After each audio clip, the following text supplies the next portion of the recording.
নবী সাল্লাল্লাহু আলাইহি ওয়াসাল্লাম বলেছেন, বলেন সাল্লাল্লাহু আলাইহি ওয়াসাল্লাম, চার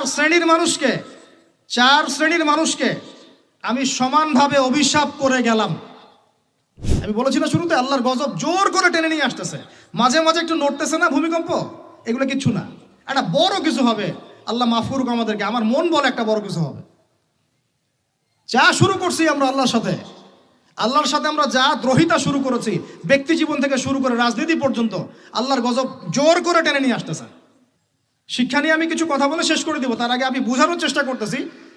আল্লাহর কসম, আমরা লা ইলাহা ইল্লাল্লাহ কালিমার মর্মই বুঝি নাই। কোন কালিমা পড়ে মুসলিম হয়েছি আমরা?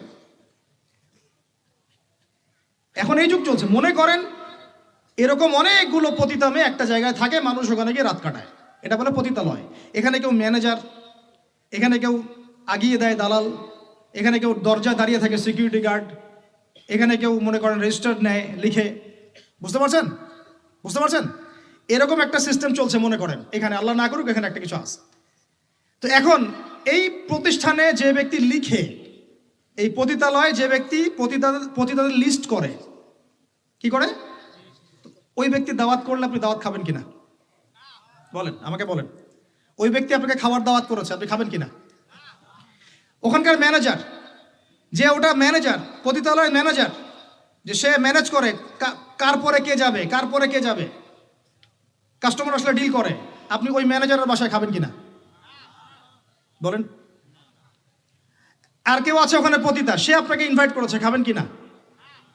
আর একজন ব্যক্তিকে আপনি স্পষ্ট দেখলেন, সে সেখানে ঢুকলো, কাজ করলো, বের হইলো, ওর বাসায় খাবেন কিনা? এখন হাদিস শোনেন, এবার হাদিস শোনেন। নবী সাল্লাল্লাহু আলাইহি ওয়াসাল্লাম বলেছেন, বলেন সাল্লাল্লাহু আলাইহি ওয়াসাল্লাম, চার শ্রেণীর মানুষকে আমি সমানভাবে অভিশাপ করে গেলাম। আমার সাথে বলেন তো কি বললাম? আরো জোরে বলেন। চার শ্রেণীর মানুষকে আমি সমানভাবে অভিশাপ করে গেলাম। এক, যে ব্যক্তি সুদ খায়,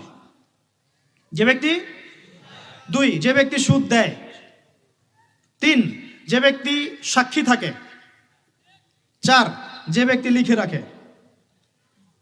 আর নবীজি বলেছেন, এক দিরহাম সুদ যে খায় সে যেন 36 বার জেনা করলো।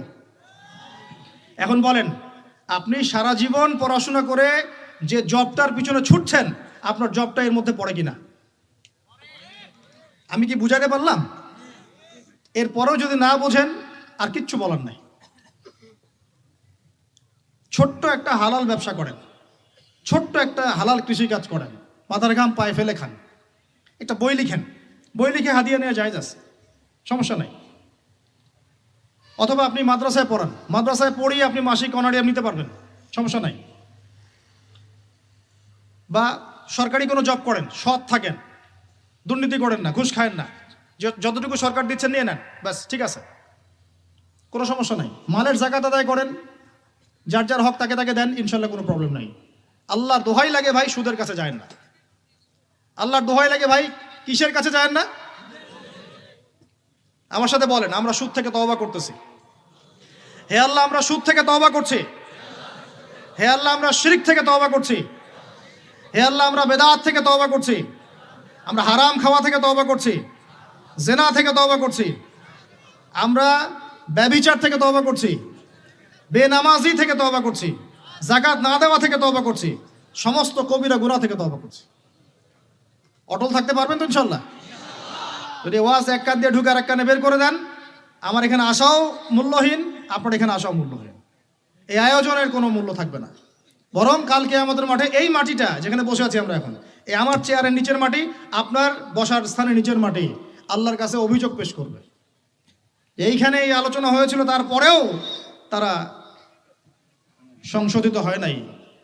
আর আমার জন্য আরো বড় বিপদ, দোয়া করবেন যেন আমি এই বিপদ থেকে নিজেকে রক্ষা করতে পারি। যা বলেছি তার উপরে নিজেকে আমল করতে হবে। আল্লাহ পাক আমাকে তৌফিক দান করুন, আপনাদের সবাইকে তৌফিক দান করুন। মুসলিম পরিবারে জন্ম নিয়ে ভাই ইসলামের মর্মটা বোঝার চেষ্টা করি, আল্লাহ পাক তৌফিক দান করুন। কালিমা শিখবেন, তাওহীদ শিখবেন, সুন্নত শিখবেন, হালাল খাবেন, আল্লাহ পাক তৌফিক দান করুন।